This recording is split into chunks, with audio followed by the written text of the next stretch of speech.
MBN 종합뉴스 오늘 주요 뉴스입니다. 코로나19 신규 확진자 수가 사흘 연속 600명을 넘어선 가운데 서울 강남의 무허가 클럽에서 마스크도 쓰지 않고 춤을 춘 손님과 직원 등 200여 명이 무더기로 적발됐습니다. 혈전 논란으로 보류됐던 아스트라제네카 백신 접종은 30세 미만을 제외하고 내일부터 재개됩니다.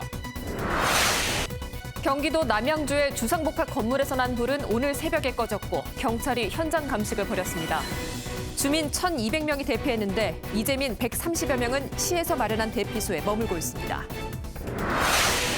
전면 쇄신을 내건 더불어민주당이 중앙위원회가 아닌 전당대회에서 권리당원 투표로 최고위원을 뽑기로 했습니다. 국민의힘은 오세훈 서울시장과 부동산 정책협의회를 가졌는데 오 시장은 재건축으로 인해 집값이 오르지 않도록 신중하게 추진하겠다고 밝혔습니다. 부산에서 음주 뺑소니 사고를 내고 도주하던 20대 운전자가 경찰의 추적 끝에 붙잡혔는데 타이어가 떨어져 나갈 정도로 달렸습니다. 전북 군산 비응항 계류장에서는 불이 나 선박 2척이 탔습니다.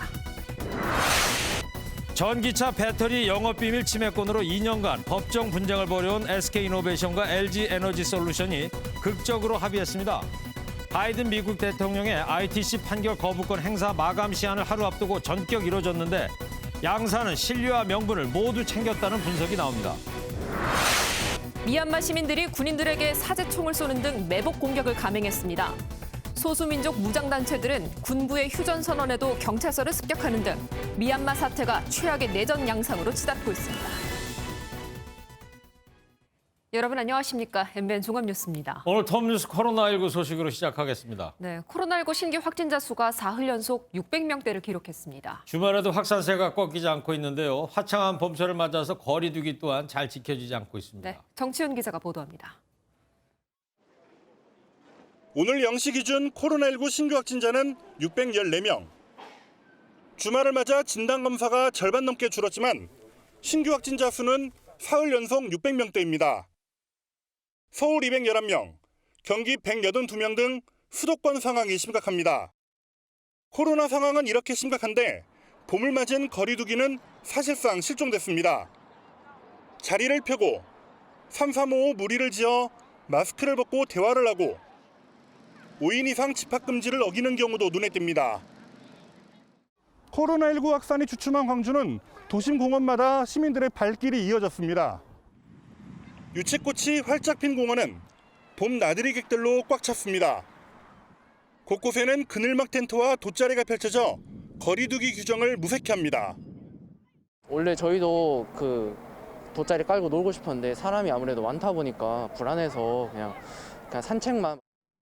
거리두기가 실종된 봄 휴일. 남은 4월과 가정의 달 5월이 더 걱정입니다. MBN 뉴스 정춘우입니다. 코로나19 4차 유행이 시작된 것 아니냐는 우려의 목소리가 커지고 있는데요. 이런 걱정을 비웃는 건가요? 서울 강남의 무허가 클럽에서 수백 명이 모여서 춤판을 벌이다 적발됐습니다. 단속을 벌이는 경찰한테 오히려 큰 소리로 항의하는 손님들도 있었다고 하는데요.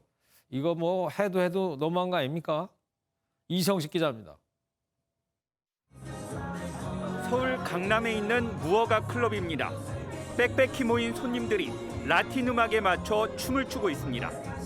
거리 두기는 남의 얘기, 마스크를 제대로 쓰지 않은 손님들도 눈에 띕니다.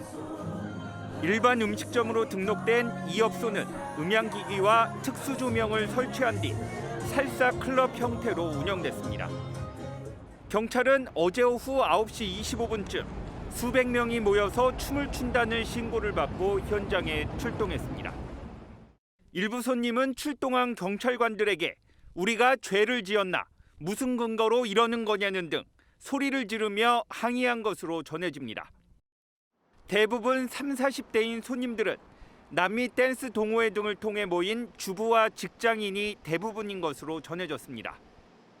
경찰은 업주를 식품위생법 위반 혐의로 입건했고 구청은 적발된 손님들에게 감염병 예방법 위반으로 과태료를 부과할 방침입니다. MBN 뉴스 이성식입니다. 아스트라제네카 백신이 접종 후에 혈전 생긴다고 해서 접종을 중단시켜왔죠. 당국이 이런 경우는 100만 명에 1.3명에 불과한 희귀 혈전이라고 결론 냈습니다. 그래서 60세 미만에게 접종이 내일부터 다시 시작이 됩니다. 그렇지만 30세 미만은 위험이 이득보다 커서 아스트라제네카 말고 다른 백신을 접종하기로 했습니다. 강재묵 기자입니다. 방역당국이 접종이 보류됐던 아스트라제네카 백신 접종을 내일 다시 시작한다고 밝혔습니다. 백신 접종으로 얻는 이득이 부작용으로 인한 위험을 크게 웃돈다고 설명한 유럽의약품청 발표를 반영한 결과입니다. 이에 따라 접종이 중단됐던 요양병원 시설, 병원급 이상 의료기관 내 60세 미만 대상자 접종이 다시 이어집니다. 또한 지난 8일 시작하려 했던 특수교육 종사자와 유치원 초중등 보육교사, 감염 취약시설 등에서도 접종이 시작됩니다. 다만 30세 미만은 아스트라제네카 백신 접종 대상에서 제외됐습니다. 백신 접종으로 유발할 수 있는 희귀혈전증으로 인한 위험이 접종으로 인한 이득이 크지 않은 것으로 판단하였기 때문에 1차 접종으로 아스트라제네카 백신을 맞은 30대 미만의 경우 예정대로 2차 접종이 진행됩니다. 당국은 이와 함께 희귀혈전증이 발생할 경우에 대비해 조기 발견과 치료를 위한 감시 체계를 구축하겠다고 밝혔습니다. 문재인 대통령은 내일 특별방역 점검회의를 통해 백신 수급 계획을 포함한 방역 대응 전략을 점검할 계획입니다. MBN 뉴스 강재묵입니다. 어제 오후에 경기도 남양주시의 한 주상 복합 건물에서 발생한 화재가 10시간 만인 오늘 새벽에 완전히 꺼졌습니다. 불은 꺼졌지만 집이 타버려서 자택으로 돌아가지 못하는 이재민들이 아직 많다고 하는데요. 대피소 현장에 취재 기자 연결하도록 하겠습니다. 조동욱 기자. 네, 임시 대피 시설에 나와 있습니다. 예, 그 화재로 집에 돌아가시지 못한 분들이 많다며요. 네, 저는 지금 남양주 도농중학교에 나와 있는데요. 현재까지 주민 약 170여 명 가량이 집으로 돌아가지 못하고 이곳 도농중학교를 비롯한 인근 대피 시설에서 밤을 보내고 있습니다. 다만 대피 시설이 아닌 친지나 지인 집으로 간 주민들까지 있어서 이들까지 더하면 수백 명의 이재민이 발생한 것으로 추정됩니다. 주민들은 갑자기 발생한 화재에 뜬 눈으로 밤을 지새웠는데요. 주민 이야기 한번 들어보겠습니다. 밤 그냥 뜬 눈으로 새우고요. 거기에서 한 12시 넘을 때까지 막 다시 불이 붙고 막 이래가지고 바깥에서 너무 떨고 막 이랬는데 잠 하나도 못 잤죠. 그래서 어떻게 해야 될지 지금 막막하기는 합니다. 네, 건물 지하 주차장부터 물이 차 있는 상태라 감전 등의 위험이 있어 주민들이 집으로 완전히 돌아가기까지는 시간이 꽤 걸릴 것으로 보입니다. 네, 이재민들 아주 고생이 많으시네요. 그리고 오늘 화재 원인을 파악하기 위한 사전 감식도 진행이 됐다면서요? 네, 경찰은 오늘 오전 11시부터 1차 사전 감식을 진행했습니다. 발화 지점으로 추정되는 1층 중식당에 대한 집중 조사가 이뤄졌는데요. 다만 아직 사전 감식인 만큼 구체적인 화재 원인과 피해 규모 등은 나오지 않은 상태입니다. 큰 화재였지만 다행히 인명피해는 크지 않았습니다. 주민 40여 명이 연기를 마셔 병원으로 옮겨졌지만 현재 대부분 귀가한 상태고 다른 인명피해는 없는 것으로 전해졌습니다. 소방당국은 내일 오전 10시부터 경찰, 국과수 등과 함께 진행하는 합동 감식을 통해 정확한 화재 원인을 살필 예정입니다. 지금까지 남양주 도농중학교에서 MBN 뉴스 조동욱입니다.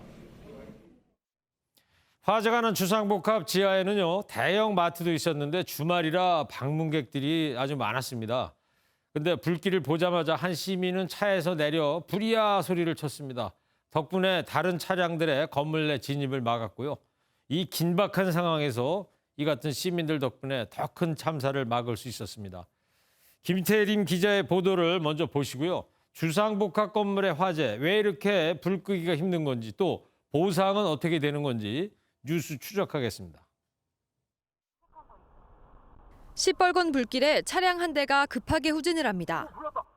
지하 주차장에서 1층으로 올라가다 불길을 발견한 운전자가 차에서 내려 큰 소리로 외칩니다. 그제야 불이 난 것을 알게 된 다른 차들이 경적을 울리기 시작하고 차를 돌립니다. 운전자는 검은 연기가 자신의 차를 덮치자 차량에 올라타 건물을 빠져나갑니다. 더 이상 안 되겠다 싶어서 빵빵빵빵빵 누르면서 나오게 됐어요. 소리 지르고 하니까 그 양쪽에 있는 상가분들도 이후에 막 뛰쳐나가서 불길이 번지는 상황을 몰랐던 차들이 피하지 못했다면 대형 참사가 일어날 뻔한 위기의 순간이었습니다. 또 다른 목격자는 지하의 대형마트에 방문했다가 불길을 보고 대피하며 신고를 했습니다. 들어갔다가 갑자기 방송을 듣고 뛰어나왔어요. 벌써 불길이 밖으로 보이더라고요. 그래서 바로 핸드폰으로 119 신고를 제가 했습니다. 소방차가 얼마 안 있어서 바로 도착했고. 절체절명의 순간 시민들의 기민한 대처로 큰 화를 면할 수 있었습니다. MBN 뉴스 김태림입니다. 네, 10시간 만에 진화된 남양주 주상복합 건물 화재 관련해서 사회부 김지영 기자와 뉴스 추적하도록 하겠습니다. 김지영 기자, 요즘에 새로 짓는 아파트들 보면 이 주상복합식으로 많이 짓지 않습니까?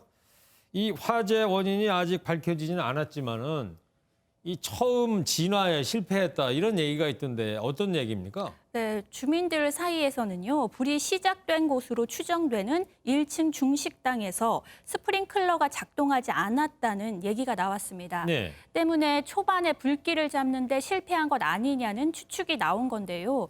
하지만 소방당국 관계자는 중식당에서는 스프링클러가 작동한 것으로 파악됐다고 밝혔습니다. 예. 다만 주상복합 건물에 설치된 모든 스프링클러가 작동한 건 아니어서 다른 상가로 번진 불길까지 막긴 어려웠을 것이란 추측이 나옵니다. 예. 경찰과 소방당국은 내일 합동 감식을 통해 스프링클러 작동 여부를 집중적으로 조사할 예정입니다. 그렇군요. 근데 그렇더라도 10시간 만에 이 진화될 정도로 불길이 좀 빠르게 확산을 했는데 그 특별한 뭐 이유가 있습니까? 소방당국은 상가 내에 설치된 단자함이란 게 있어요. 단자함이요? 네, 그 단자함이 불길의 통로가 된 것 아닌지 살펴보고 있습니다. 네. 단자함은 전화선이나 인터넷선 등 전선과 배관 등이 설치된 건데요. 그 단자함이 상가와 상가끼리 연결된 구조에서 불길이 이 단자함을 타고 다른 상가로 빠르게 번졌을 가능성입니다. 그래서 단자함이 불길의 통로가 된 것 아니냐. 네, 그런 그래서 빠르게 추측을. 확산한 거 아니냐. 네, 그런 추측을 하고 있는 건데요. 실제 중식당 주방에서 시작된 불은 천장의 단자함으로 옮겨 붙은 뒤 인접한 다른 상가의 단자함으로 빠르게 번진 것으로 알려졌습니다. 네. 스프링클러가 작동해도 바닥이 아닌 천장을 타고 번지는 불을 잡기에는 역부족일 수밖에 없는 겁니다. 전문가 얘기 한번 들어보겠습니다. 단자함 같은 경우는 수직으로나 수평적으로 방화구역이 형성되었는지, 또 만약에 그런 부분들이 계획이 되었는데 그럼에도 불구하고 화재가 이쪽으로 확산됐다면 그 이유가 뭔지 이런 것들은 뭐 확인해 볼 필요가 있다. 네, 그러니까 스프링클러, 단자함 이런 부분에 대해서 앞으로 조사가 좀 진행돼야 할 것 같고, 그리고 또 이 화재 진압도 쉽지가 않았다고 그래요. 이유가 뭡니까? 그 중식당에 있는 환풍구를 통해서 불길이 외부로까지 번진 것으로 알려졌습니다. 네. 그래서 이 불이 외부 주차장에 있던 차량 40여 대에 옮겨붙어 폭발 위험성이 커지면서 소방대원들의 화재 진압이 어려웠던 것으로 전해졌습니다. 그랬군요. 또 상가 1, 2층의 전체 면적이 넓고 연기가 잘 빠지지 않는 건물 구조도 신속한 진화를 어렵게 했다는 분석입니다. 예, 아주 뭐 큰 화재였습니다만 천만다행으로 인명 피해는 크진 않았습니다. 이 특별히 또 뭐 관련해서 이유가 있을까요? 말씀하신 것처럼 아파트 입주민 중에 22명이 염기 흡입으로 병원으로 옮겨졌다가 현재는 모두 퇴원을 하면서 다행히 큰 인명 피해는 없었는데요. 정말 다행이에요. 먼저 발화 장소로 추정되는 중식당이 저녁 시간 전까지 문을 닫는 브레이크 타임이어서 손님이 없었습니다. 쉬는 시간이었다 이거죠? 네. 또 유독가스가 들어오지 못하도록 차단하는 제연 설비 등 소방 설비가 제대로 작동해 대피 시간을 벌어주고 상가 사방에 출입구가 있어서 마트 등에 있던 수백 명이 빠르게 대피할 수 있던 것으로 소방당국은 보고 있습니다. 특히 상가와 아파트의 전기실 등이 분리돼 아파트로 불길이 번지지 않은 점도 인명피해가 크지 않았다는 이유로 꼽힙니다. 자, 근데 1, 2층의 이 상가 대부분이 다 불에 탄 것으로 알려졌는데 이분들 보상은 어떻게 받았습니까? 이 화재가 발생한 주상 복합 건물에는 지하, 그다음에 지상 1, 2층에 총 186개의 상가가 입주해 있습니다. 네. 이들 상가는 현재 300억 원 규모의 화재 보험에 가입된 것으로 알려졌습니다. 현재 상가 입주민들은 피해 보상을 위해 상가 대책위원회 구성을 논의하고 있습니다. 예. 내일 진행되는 정부 합동 감식 결과가 나오면 상가 대책위와 아파트 입주자 대표회의는 정확한 피해 상황을 바탕으로 대상으로 주상복합 건물 측과 보상 논의를 진행할 것으로 보입니다. 네. 자, 뭐 지금 코로나19로 가뜩이나 힘든 시기에 벌어진 대형 화재인데요. 상가와 또 아파트 입주민 모두 또 피해 보상까지 마무리가 잘 됐으면 합니다. 네. 사회부 김지영 기자였습니다. 다음 소식입니다. 4.7 재보선 참패 이후 더불어민주당에선 당 쇄신 방식을 놓고 내홍을 겪고 있습니다. 가장 먼저 지도부 총사퇴 이후 공석이 된 최고위원 선출 방식이 쟁점이었는데요. 논란 끝에 중앙위원회가 아닌 다음 달 전당대회에서 선출하는 걸로 변경했습니다. 먼저 주진희 기자입니다. 더불어민주당 비대위가 비공개 회의에서 논란이 됐던 최고위원 선출 방식을 변경했습니다. 5월 2일에 있을 임시 전당대회에서 최고위원을 선출하기로 수정 의결했다라는 말씀을 드리고, 지난 8일 당원 당규에 따라 공석이 된 최고위원을 중앙위원회에서 선출하기로 정했는데 이 방침을 바꾼 겁니다. 차기 당권주자인 홍영표 의원식 의원 등에 이어 2030 초선 의원 5명까지 가세해 민주적 원칙을 강조하며 권리당원 투표를 요구하자 한 발 물러선 것으로 보입니다. 악화된 민심을 챙기겠다며 당심을 외면할 수는 없다는 겁니다. 권리당원분들 중에서 아무래도 친문 지지 세력이 좀 많다 보니까 그런 친문 위주의 지도부가 꾸려질 수 있다는 우려는 혹시 나오진 않았나요? 그렇게 구분될 수 있는 성격의 당원 구분은 없다라고 저는 생각을 합니다. 이 위기 상황을 함께 헤쳐나가기 위해서 당원들의 권한을 존중해달라고 하는 일부 비주류 소신파 의원들은 그래도 민심을 잊지 말자며 일침했습니다. 조응천 의원은 국민은 관심 없는 선출 방식에 집착하지 말고 혁신과 반성에 집중하길 바란다는 글을 SNS에 올렸습니다. 노웅래 의원은 폭풍 쇄신만이 민심이라며 국민 눈높이에 맞춘 부동산 정책과 당 혁신특위 구성을 제안하기도 했습니다. 내일 오전 초선 재선 의원들은 각각 간담회를 가지고 추후 대응 방안을 논의합니다. MBN 뉴스 주진희입니다. 오세훈 서울시장이 서울시 차원에서 공동주택 공시가격을 재조사할 것이라고 밝혔습니다. 원희룡 제주지사와 조은희 서초구청장도 공조 의사를 밝히면서 공시가격을 두고 중앙정부와 야당 지자체장 간의 갈등이 예상됩니다. 노태현 기자입니다. 취임 나흘째를 맞은 오세훈 서울시장이 부동산 문제 해결을 위한 정책 협의를 위해 국민의힘 당사를 찾았습니다. 오 시장은 이 자리에서 작정한 듯 14년 만에 가장 큰 폭으로 오른 공시가격을 재조사하겠다고 강조했습니다. 서울시 차원에서 어느 정도 가격이 상승했는지를 자체 조사를 통해서 어느 정도 기준점을 설정하는 것을 모색 중에 있고, 사실상 서울시 자체 조사로 근거를 마련하겠다는 의미로 문재인 정부의 공시가 산정 기준의 대립각을 세운 겁니다. 여기에 국민의힘 소속 대권잠룡 원희룡 제주도지사와 조은희 서초구청장도 동참 의사를 밝히며 힘을 실어줬습니다. 또 주호영 대표 권한대행 역시 국회 상임위원회와 여야 지도부 협의 등을 통해 전폭 지원하겠다고 약속했습니다. 국토부의 협력이 필요한 일, 국회 차원에서 법안 개정이 필요한 일 등 오늘 하시는 말씀을 저희들이 잘 받아서 민주당과 협의해서 당장 이번 주부터 오 시장은 여당이 절대 다수인 시의회와의 논의를 예고하고 있어 본격적인 부동산 삿바 싸움이 예상됩니다. MBN 뉴스 노태현입니다.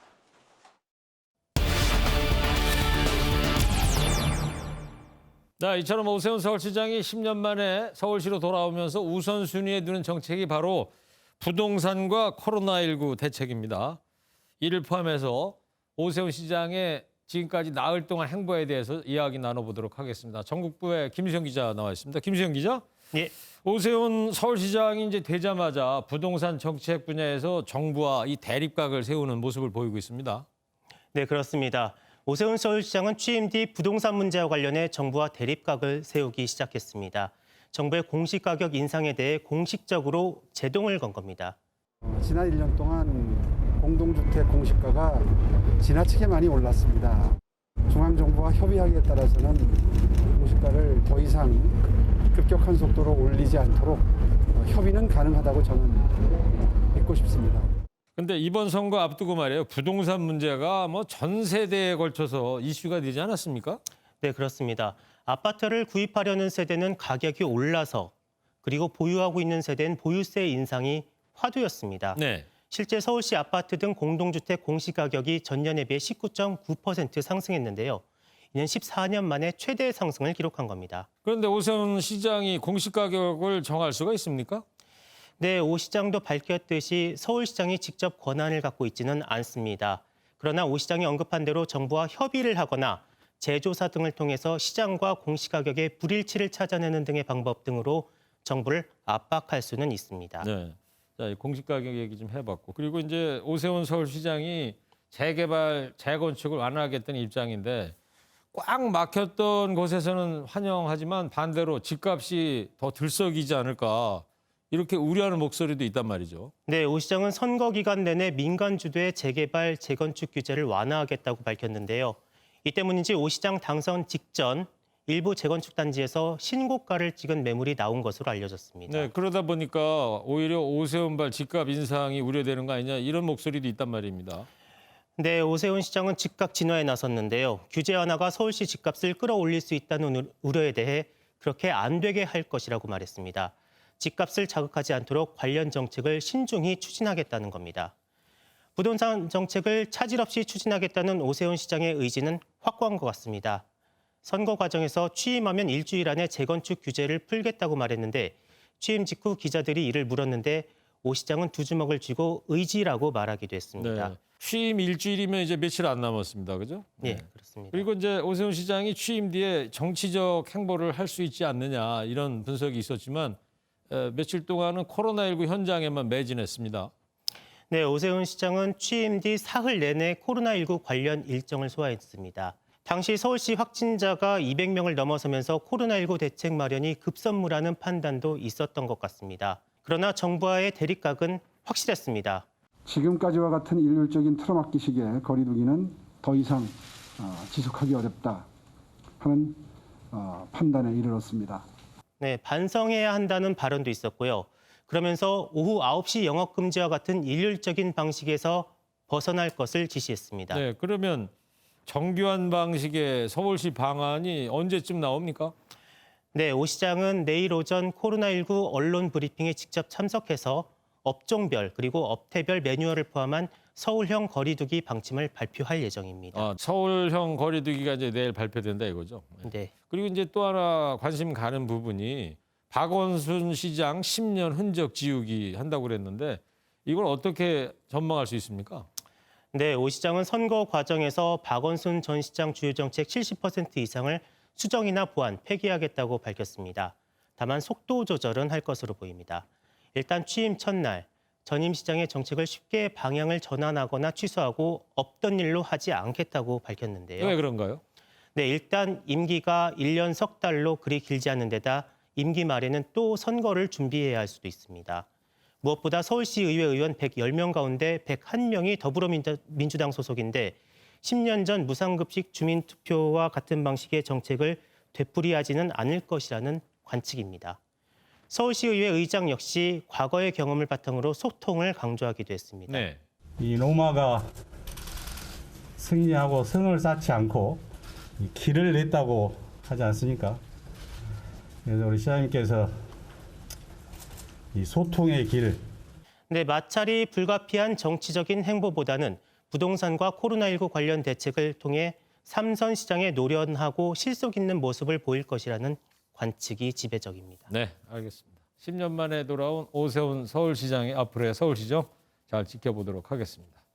김수영 기자였습니다. 네, 뉴스 이어갑니다.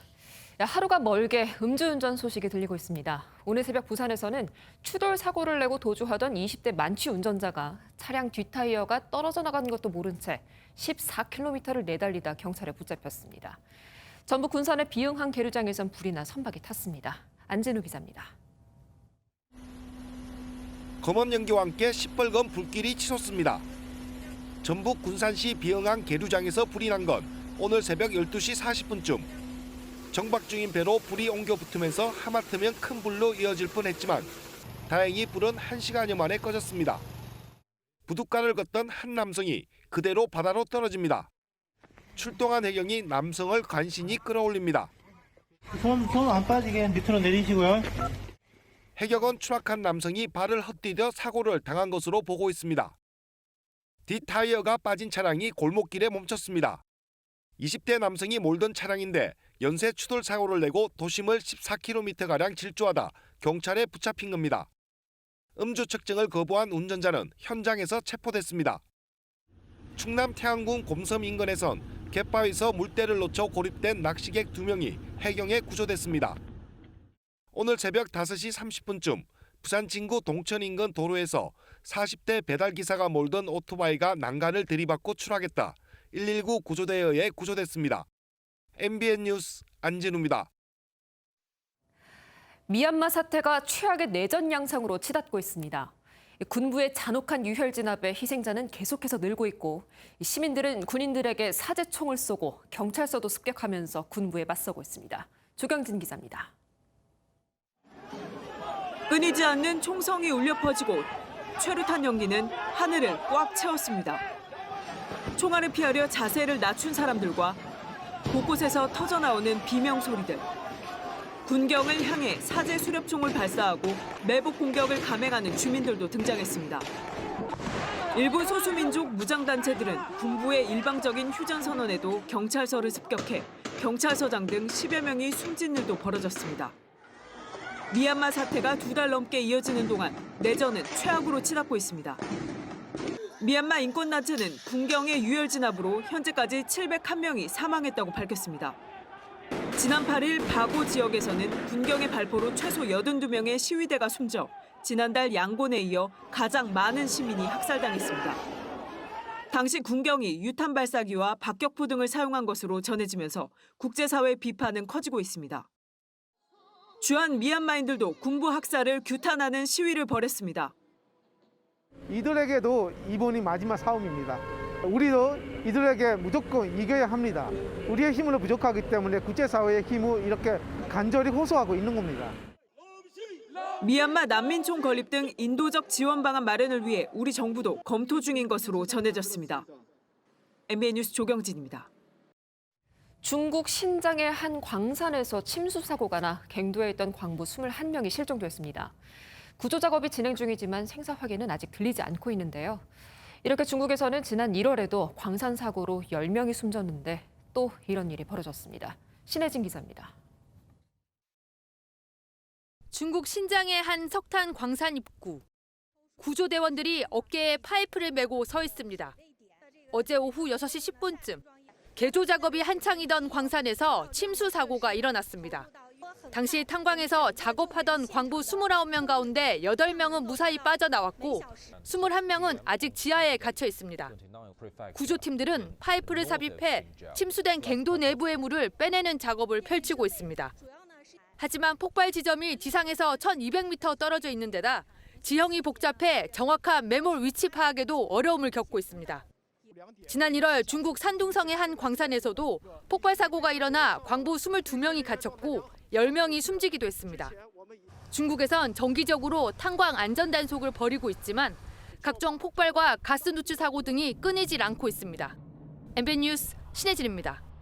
자, LG와 SK 두 그룹의 배터리 분쟁이 타결됐습니다. 3년째 다툼을 벌여왔죠. SK가 LG의 합의금으로 2조 원을 주기로 했습니다. 미국 행정부의 최종 결론을 하루 앞두고 극적인 타결을 이룬 겁니다. 먼저 이병주 기자 보도입니다. 2달 전 미국 국제무역위원회 ITC가 LG에 손을 들어줬을 때만 해도 두 회사 간 합의는 쉽지 않아 보였습니다. 진정성 있는 자세로 저희한테 합리적인 제안을 하여야 할 것으로 생각하고 있습니다. 미국 배터리 공장이 생산이 차질이 생기지 않도록 최선을 다해서 대응해 나가도록 하겠습니다. 하지만 바이든 미국 대통령의 ITC 결정에 대한 거부권 행사 마감 시한을 하루 앞두고 극적으로 합의했습니다. 분쟁이 시작된 지 713일 만입니다. 양사는 국내외에서 진행된 모든 분쟁을 끝내고 향후 10년간 추가 소송을 하지 않기로 했습니다.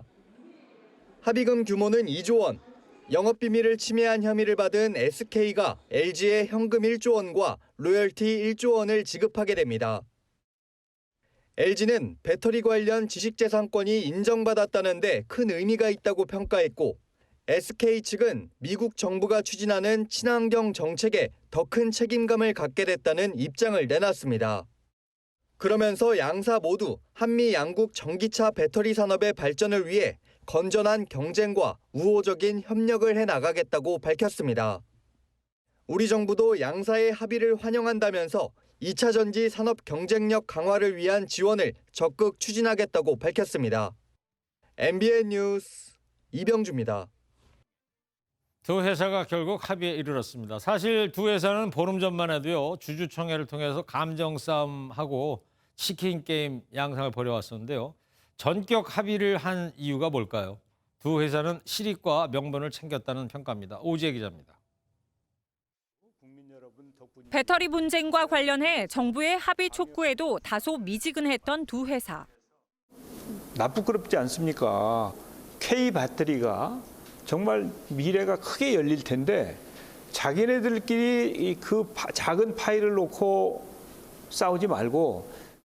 지난 2일 한미 안보실장 협의에서 언급되는 등 최근 미국 정부의 압박에 기류가 다소 달라진 것으로 알려졌습니다. 결국 양사는 이번 합의로 실리와 명분을 모두 챙겼습니다. SK이노베이션 측은 바이든 미국 대통령 압박용으로 꺼냈던 조지아 공장 투자 철수 카드의 퇴로를 마련하고 미국 내 사업을 이어갈 수 있게 됐습니다. LG 에너지 솔루션 측은 거액의 합의금을 챙기며 코나 전기차 배터리 리콜에 따른 재무 부담을 덜었습니다. 양사 모두 소송 이벤트가 종료된 불확실성이 해소라는 그림에서 긍정적으로 보실 수 있는 부분들이지 않을까. 다만 오랜 분쟁으로 추락한 K배터리 위상 회복과 중국 배터리와의 경쟁은 두 회사가 안은 과제입니다. 워싱턴 포스트 등 외신은 미국 내 투자와 일자리를 지켰다는 점에서 바이든 미국 대통령의 승리라고 보도했습니다. MBN 뉴스 오지혜입니다. 극장가에 스릴러물이 등장했다면 이제 여름이 왔구나 싶은데요. 올해는 어쩐 일인지 꽃피는 봄날의 스릴러물이 찾아왔습니다. 이 코로나19가 개봉 흐름도 바꾸고 있는 겁니다. 이동훈 기자입니다. 사고로 기억을 잃은 수진을 자상한 남편이 세심하게 보살펴줍니다. 수진은 갑자기 미래가 보이기 시작하고 남편을 의심하게 됩니다. 오는 21일 개봉하는 내일의 기억은 소중한 내 가족과 이웃이 때론 섬뜩하게 느껴질 수 있다는 걸 보여줍니다. 주변에 있는 좋은 사람들이랑 따뜻하고 행복한 느낌도 느껴볼 수 있는 영화라고 말씀드리고 싶습니다. 추운 겨울날 여성의 시신이 발견되고 사건을 추적하는 형사는 낯선 기도원에 갇힙니다. 외부와 차단된 이곳에는 커다란 비밀이 숨겨져 있습니다. 영화 구원은 이미 해외 영화제에서 수상하며 작품성을 인정받았습니다. 제목부터가 상당히 종교적인 색채가 강할 거라고 생각을 하지만 종교적인 색채의 영화가 아닌 인간의 본질에 대한 이야기라고 다시 한번. 오는 15일 관객을 만나는 영화 서복은 공유와 박보검의 연기 대결로 화제를 모으고 있습니다. 복제 인간이라는 소재를 다뤘습니다. 모처럼 찾아온 독특하고 규모가 큰 오싹한 스릴러들이 침체한 극장가에 새로운 바람을 일으킬지 관심이 쏠립니다. MBN 뉴스 이동훈입니다. 북한이 3,000톤급 잠수함 건조 작업을 완료하고 진수식 시기를 저울질하고 있는 것으로 전해졌습니다. 한미 정보 당국은 심포조선소에서 건조된 이 잠수함은 전폭 7m, 전장 80m 안팎으로 잠수함 발사 탄도미사일 3발을 탑재했다고 평가했습니다. 미국의 골프 황제 타이거 우즈가 자동차 전복 사고 당시에 갖고 있던 가방 안에서 빈 약병이 발견된 사실이 뒤늦게 드러났습니다. 현재 언론들은 경찰이 지난 7일 사고 원인 최종 결과를 발표할 당시 이런 내용을 전혀 언급하지 않았다면서 우주가 특혜 조사를 받았다는 의혹을 제기했습니다. 휴일인 오늘은 서울의 한낮 기온이 22도까지 오르면서 따뜻한 봄 날씨가 이어졌습니다. 하지만 연일 내리쬐는 봄볕에 대기가 바짝 메마르면서 현재 건조특보가 전국 곳곳에서 발효 중인데요. 화재가 발생하지 않도록 특히 조심해 주셔야겠습니다. 오늘과 내일 하늘의 표정이 사뭇 다릅니다. 내일 새벽에 제주부터 비가 내리기 시작해서 오후에는 전국으로 확대되겠는데요. 모레 오전까지 내륙 곳곳에는 5에서 최대 50mm의 비가 예상이 되고요. 이 남풍이 불어들면서 해안가의 수증기를 끌어올리는 남해안과 지리산 부근, 제주에는 시간당 10에서 20mm 안팎으로 강하게 비가 내리겠습니다. 이들 지역에는 모레 오전까지 최대 80mm, 제주 산지에는 최대 200mm 이상의 강하고 많은 비가 예상됩니다. 이로 인해 제주 산지에는 호우 예비특보가 내려져 있고요. 제주와 해안을 따라서는 순간적으로 초속 20m로 바람이 매우 강하게 불겠습니다. 내일은 비바람에 대비해 주셔야겠습니다. 이번 봄비는 모레 새벽이면 대부분 그치겠지만 일부 지역에는 모레 오전까지 약하게 이어지는 곳도 있겠습니다. 내일 아침 기온은 전국 대부분 지역이 10도 안팎을 보이겠고요. 한낮 기온도 크게 오르지는 못해서 17도 안팎에 그치겠습니다. 비가 내리면서 내일 공기는 대체로 맑겠지만요. 일부 중서부 지역은 비의 영향이 비교적 적은 오전 시간에 대기가 정체하면서 미세먼지 농도 다소 높을 수 있겠습니다. 월요일 바짝 비가 내리고 난 뒤에는 맑은 날들이 이어지겠고요. 일교차는 점점 커지겠습니다. 날씨였습니다. 4월 11일 오늘은 대한민국 임시정부 수립일입니다. 네, 그렇습니다. 네. 1919년이니까 오늘은 이제 102주년 되는 날이죠. 네. 1919년 한반도에 스페인 독감이 창궐해서 3.1 만세 운동 때 3차 유행이 시작됐다는 예, 겁니다. 여기 백범 김구 선생도 3.1운동 임정 수립 즈음에서 스페인 독감으로 고생했다고 그러죠. 네. 102년 전엔 스페인 독감 3차 유행이고 지금은 코로나19 4차 대유행이 우려되고 있는 상황입니다. 예, 내일부터 현행 거리두기 단계가 또 3주간 연장이 됩니다. 네. 방심은 금물입니다. 모두가 하나 돼서 마스크와 거리두기 수칙 잘 지키며 또 한 주 맞이해야겠습니다. 자, 뉴스 마치겠습니다. 시청해주신 여러분 편안한 밤 보내십시오. 고맙습니다.